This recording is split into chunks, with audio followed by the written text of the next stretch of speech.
is yes to move here, to open this and let consciousness in, but we also need a blank sheet of paper. A blank sheet of paper that says, okay, all preconceived ideas over here. All preconceived beliefs and perceptions of reality over here. Now, from this point, what goes on that sheet of paper in terms of my perception of reality comes from information, comes from innate knowing, does it feel right, and comes from it standing up on the basis of credible information and intuitive knowing. Now, some of these preconceived beliefs, they might be able to be put back. Maybe, I don't think many will. I don't think any will, really, but they can be. But they're not there on the sheet of paper dictating reality by reflex action. Now, David Icke, he talks about shape-shifting reptilians. He's mad. It's not possible. No. You do not believe it's possible, and thus you are dismissing what is absolutely explainable, not because you've researched it,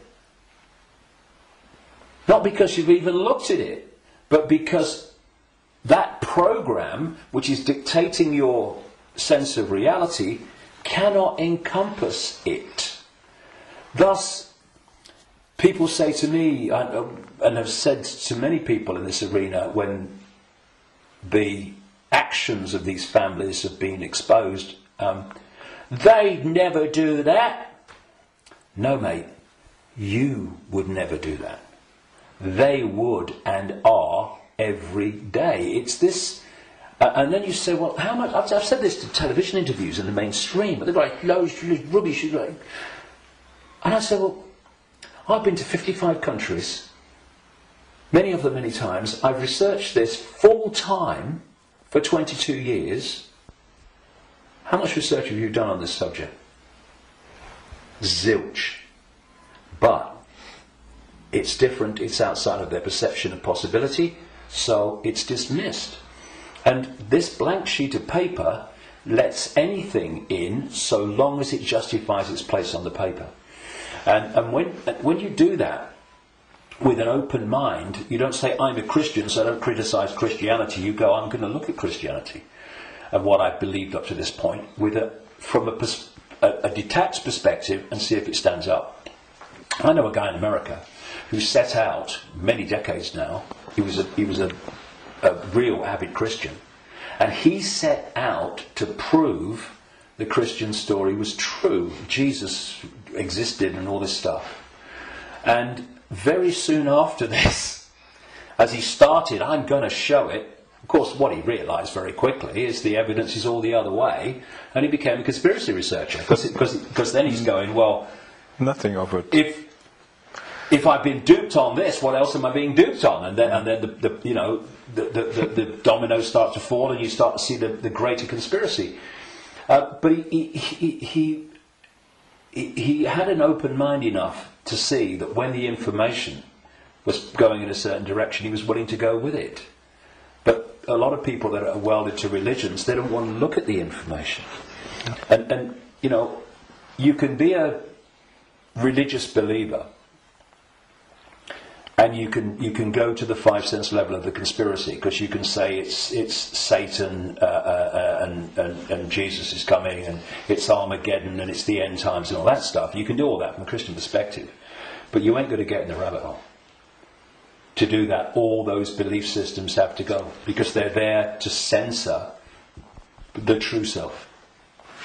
Okay, thank you, David. That's amazing, and a lot of information, and a lot to think about, but the important thing is not to think, but to know, to feel, and we all have the ability and the what humans have. We can change it because we can create which the others can't. Yeah, so they create through us, and the difference is, and the way to turn this around is to, instead of having our sense of reality manifest as our experienced reality by external forces manipulating our sense of reality, which becomes our experienced reality, we get rid of that influence, and our unique perception of reality becomes our unique experience of reality. Do you think we've got a world worth living in then? Do you think 2012 is a year that a lot of people say then there will be a major change? Do you think that's happening? Well, I've not gone along with that in the way that it's just been described in many ways. I came across a theme almost immediately after my initial stirring awake in 1990, in the spring, when I went to a psychic because I felt this presence around me all the time, and I wanted to know what it was. I didn't tell her, but just so she would pick it up, and bingo, lots of things happened. So, I was going to go out on a world stage and reveal great secrets, and there's a shadow across the door and had to be lifted aside and be told all that stuff. From that very earliest time, there was this theme that there was a vibrational change, which I would see now as a waveform information change, that was going to have many effects, but two major ones. One, it would awaken vast numbers of people eventually to another perception of self in the world and reality. The less closed-minded would be affected first, but eventually people at that time who were absolutely in the bubble, in the box, would be affected. Well, it's happening. Quite demonstrably, it's happening.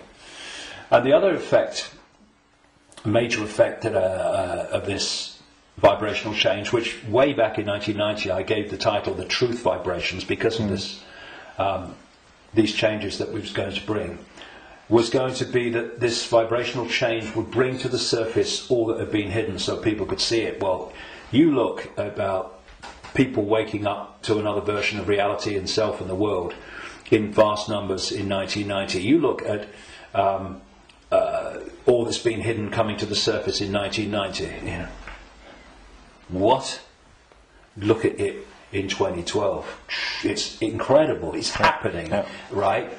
But this truth vibrations that I was, as I called it, was going to be something that would get more and more powerful and more influential.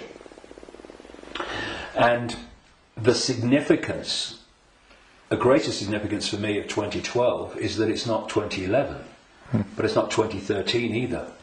However, I think that what we are seeing in 2012, and we'll see more of in 2013, 14, 15, is that we are now reaching a point in this where it's starting to be tangible in its impact. I'm seeing people now within the system, doctors, scientists, people like that, are starting to look and saying, it's all nonsense, isn't it, right? Now so we've reached a point in 2012 where this is becoming more and more tangible. And I think by the end of the year it will be more tangible, because this is an ongoing thing.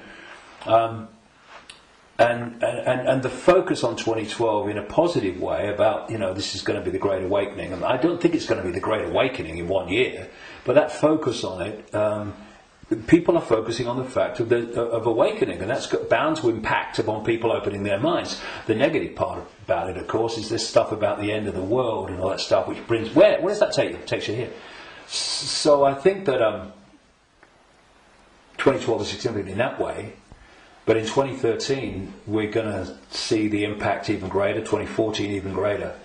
And there's going to come a point where this information vibrational change is going to reach a tipping point where it's the dominating perception. And at that point, the House of Cards will come down. And one of the other themes in the last 22 years that I picked up from many different sources and stuff is that just when the control system appears to hold all the aces and has got everything in place, it's going to come down so fast it's going to be shocking. So for a little while longer, I mean, we're seeing it now, you know, President of the United States every day deciding who's going to be killed in a drone attack and all that stuff without any due process or anything like that. So we're moving, but at the same time this awakening is moving as well.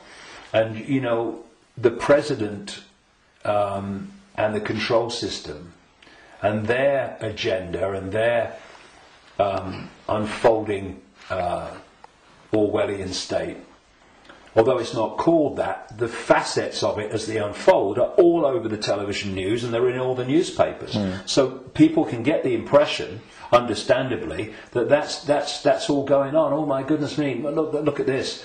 What's not in the papers, what's not on the television, for obvious bloody reasons, is that this is this quiet, well, in terms of people like me, as loud as I can bloody be, awakening, but a quiet awakening with most people is gathering and it's growing.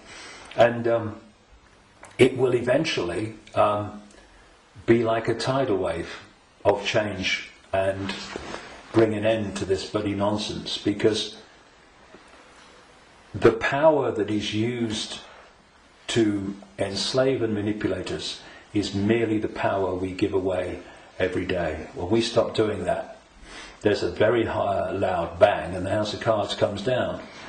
But so that's the revolution. The revolution is not stockpiling weapons and hurling abuse and all this stuff. The revolution is